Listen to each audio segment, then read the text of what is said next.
तो जो मेरा एक थीम था, जीवन एक दर्शन, उसकी अगली कड़ी या अगला अध्याय या अगला चैप्टर है नजरिया, प्रयास एवं परिणाम।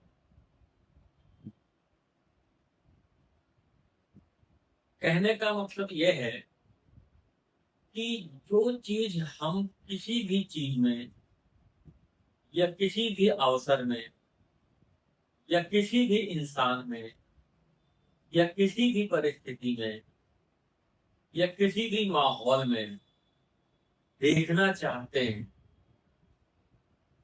हमें वो दिखाई देनी। ये एक सिस्टम होता है ब्रेन में, जो कि उस एक साइकिल को एक्टिवेट कर देता है कि आप जो सोचेंगे या जैसा सोचेंगे वैसी ही बातें, वैसे ही विचार आपको मिलने लगेंगे।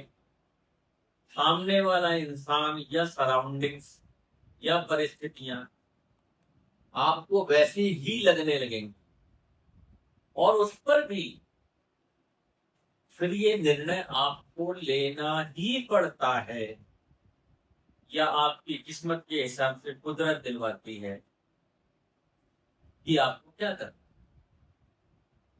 इसके भी बहुत से पड़ाव हैं। कई बार हम कहते हैं कि किस्मत दिलवाती यानी भाग्य में लिखा है, तो कर्म क्यों करना। कुछ लोग कहते हैं अगर कर्म ही करना पड़े तो भाग्य का क्या मतलब। देखिए, भाग्य एक विरासत देता है। भाग्य एक बना बनाया घर दिया आपको, घर मिल गया आपके पेरेंट्स से, ईश्वर की तरफ से कुछ चीज मिल गई, ये भाग्य। अब उस घर को मेंटेन करना है, उसको अच्छा बनाना है, उसमें अच्छी फीलिंग्स लानी है, उसमें अच्छे विचार लाने हैं, उसमें अच्छे एक्टिविटीज करनी है, ये आपका कर्म।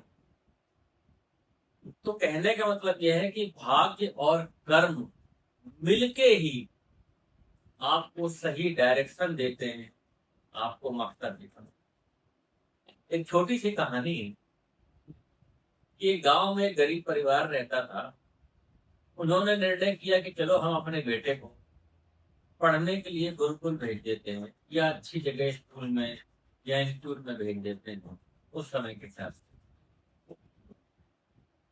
जिससे कि ये कुछ पढ़ लिख जाएगा, नौकरी कर लेगा, अपना काम कर लेगा, हमारा भविष्य समझ जाएगा, बेटे का भविष्य समझ जाएगा, और चीजें आज की तुलना में बेहतर है।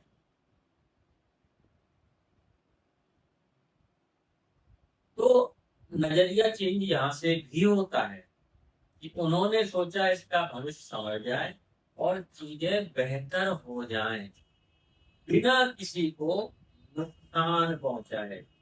ये नहीं सोचा कि दूसरे का बिगड़ जाए और मेरा बन जाए।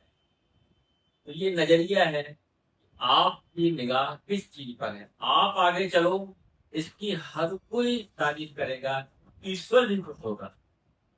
पर आप किसी को पीछे करो, ये ना ईश्वर को मंजूर है, न किस्मत को, न कुदरत को। तो उन्होंने बच्चे को पढ़ने के लिए भेज दिया। दो एक साल तक वहां पर रहा, समय गुजरा, हफ्ते दिन महीने, बड़ी उसने कोशिश भी करी पर उसको कुछ समझ में ही नहीं आता। जब काफी समय गुजर गया, 2 3 4 साल, तो गुरु जी ने कहा कि बेटा तुम वापस अपने गांव चले जाओ, खेती वगैरह कर लो, माँ बाप के साथ रह लो। उन्हें साथ रहने से भी अच्छा लगेगा, खेती में सहायता भी मिलेगी, दो पैसे भी कमाओगे, सुकून भी रहेगा, टाइम भी वेस्ट नहीं होगा। वरना यहाँ ऐसे ही पढ़ते रहोगे, थके मन से, हार की सोच के लड़का वापस गांव के लिए चलता है। जब गांव की तरफ जा रहा था तो उसने देखा कि बुढ़ा आदमी एक पेड़ के नीचे बैठा है और एक बड़ा सा पत्थर को लिए बैठा है और छोटी सी टाकी हथौड़ी टाइप की होती है, उससे बार बार उस पत्थर पर चोट कर रहा है। बालक खड़ा होकर देखने लगा, फुर्सत तो था ही, मन खराब था ही, सोच रहा था जल्दी जाके भी क्या कर लूंगा। पेड़ की छांव में खड़ा हो गया, देखने लगा। एक दो घंटे गुजर गए, बूढ़ा आदमी बार बार उस पत्थर पर चोट करे, फिर रुके, फिर चोट करे, फिर रुके, फिर चोट करे, ऐसा क्रम चल रहा था। अंत में एक ऐसी चोट पड़ी कि पत्थर के दो टुकड़े हुए। लड़के ने बाबा से कहा, बाबा ये आपकी इतनी चोट तो बेकार चली गई, एक आखिरी वाली में पत्थर टूट गया। बाबा ने कहा, नहीं बेटा, तुम गलत समझ लो, ये लगातार चलती हुई चोटों का ही परिणाम है कि उस चोट में ये पत्थर टूट गया। इस चीज से उस बच्चे को बड़ा हिम्मत मिली, एक डायरेक्शन मिली, फिर से नजरिया। एक नजरिया ये है पत्थर तोड़ते रहो, एक नजरिया ये है कि लगातार कोशिश करो, एक नजरिया ये है कि टूटे टूटे उठा लो, हमें कोई तोड़ भी दे जाए दूसरे से तोड़वा लो। लड़के ने कहा, अगर ये बूढ़े बाबा तोड़ सकते हैं तो मैं क्यों नहीं कर सकता। वो वहीं से मुड़ के वापस गुरुकुल चला गया और टीचर से यानी गुरु से बोला, सर अब मुझे एक बार मौका होगा और मैं अपने को प्रूफ करके बताऊंगा, मैं अपने को साबित करूंगा, मैं सिद्ध करूंगा, मैं पढ़ूंगा, मैं समझूंगा, मैं जानूंगा, मैं सीखूंगा और मैं आपको परिणाम दूंगा। गुरु जी को पहली बार उस बच्चे की आंखों में चमक, विश्वास, दृढ़ता, नजरिया, कोशिश, सब कुछ एक साथ नजर आया। गुरु जी ने मौका नहीं दिया, धीरे धीरे उसने शुरू किया।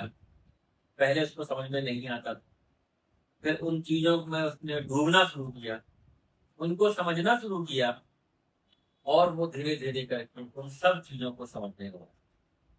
और जब साथ ही सारे गुरुकुल से निकलने का वक्त आया तो वो उस गुरुकुल का बेस्ट स्टूडेंट। उसकी इतनी ख्याति हो गई थी कि बाहर से लोग उससे मिलने आते थे, उससे कुछ मार्गदर्शन लेते थे, उससे कुछ संस्कृत स्कूल के जो उसने पढ़ा था उसके बारे में।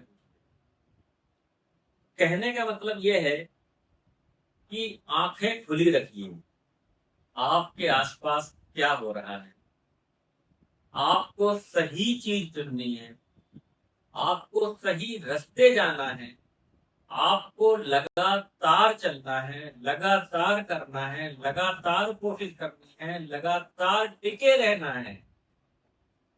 और नजरिया, बहुत से लोग ये कह सकते थे, अरे इतने पत्थरों के बाद टूट गया तो क्या मालूम हमसे ना टूटे। या बहुत से लोग ये कह सकते हैं कि भाई उसने तो एक ही झटके में तोड़ दिया, उसमें बहुत ताकत थी पत्थर, बुड्ढा बाबा इतना टाइम लगाएगा। आप परिणाम देखिए, आपकी मंशा क्या है। आपकी मंशा पत्थर है क्या? आपकी मंशा है परिणाम, और परिणाम है पत्थर को तोड़ना। तो अगर आपको टाइम भी लगा तो क्या हुआ, परिणाम तो दोनों का बराबर रहा ना। किसी बहुत बलशाली ने एक बार में तोड़ दिया और किसी आम बूढ़े आदमी ने बहुत बार में तोड़ दिया, पर परिणाम तो सेम रहा। तो अगर आंखें खुली रखते हैं, हिम्मत हम करते हैं, नजरिया को चेंज करते हैं, लगातार कोशिश करते रहते हैं, कोशिश में कुछ नेगेटिविटी नहीं होनी चाहिए, क्योंकि कुछ ब्रह्मांड के, कुछ यूनिवर्स के नियम हैं। आप आगे बढ़ो, ये आपका कर्तव्य है, ये ईश्वर की इच्छा है, ये यूनिवर्स की खुशी है। लेकिन किसी को पीछा करने के लिए, किसी को तोड़ने के लिए, किसी के मन को तोड़ने के लिए, किसी को ठोकर देने के लिए या किसी को डिमोरलाइज करने के लिए कभी अपना कोई भी कदम मत उठाओ। ऐसा मैं सोचता हूँ, क्योंकि उस ताकत को अपने लिए, अपनी खुशी के लिए लगाएं। और अंत में यही कहूंगा कि बिना प्रयास के कुछ नहीं होता। अगर बूढ़े ज्यादा सोचे कि अपने आप टूट जाए, तो नहीं टूटेगा। कोशिश आपको करनी पड़ेगी, करनी चाहिए और करनी ही होगी।